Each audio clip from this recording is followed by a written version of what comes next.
Alam mo ba? Para sa mga mahilig manood ng siniriyan, popcorn din ba ang go-to snacks nyo? Pero, nagtataka rin ba kayo kung paano ginagawa ang popcorn?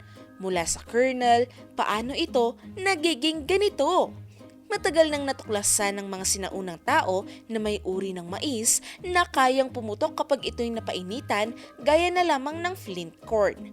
Ayon sa mga researchers ng USDA National Agriculture Library, mayroon silang nakalap na ebidensya na ang mga American indigenous tribes sa Mexico's Bat Cave noong 3600 BCE ay kumakain na ng popcorn. Hanggang ngayon, patuloy pa ring pinag-aaralan ang saktong temperatura ng init at matigas na balat ng butil ng mais para maintindihan kung bakit ito pumuputok sa napakataas na pressure.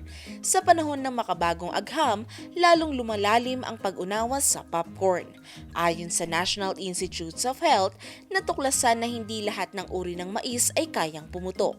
Tanging ang uri ng tinatawag na Zea mays everta, isang uri ng flint corn, ang may kakayahang mag-transform mula butil patungong malambot na popcorn na perfect sa snacks. Mayroon itong natatanging matigas at makapal na hull na kayang mag-imbak ng presyon habang ito'y iniinit. Ang sekreto ng popcorn ay nasa hard hull nito na tinatawag na pericarp. Ito ang waterproof na balot na pumipigil sa singaw na makalabas habang umiinit ang butil.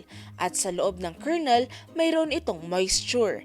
Kapag may saktong humidity sa loob, kadalasan nasa 14 hanggang 20%, nagiging singaw ito para pag nainitan at nagdudulot ng matinding pressure sa loob ng butil. Habang tumataas ang init, umiinit ang moisture sa loob ng kernel at nagdudulot ito ng pressure sa loob ng kernel. At hindi ito basta-basta pressure, umaabot ito sa humigit kumulang 135 PSI, halos triple ito sa pressure ng isang gulong ng sasakyan. Dahil sa tibay ng balat ng popcorn, hindi agad ito pumuputok kung kaya naiipon ang singaw sa pinakaloob ng mais. At dito na nagaganap ang kinaabangang pop sound.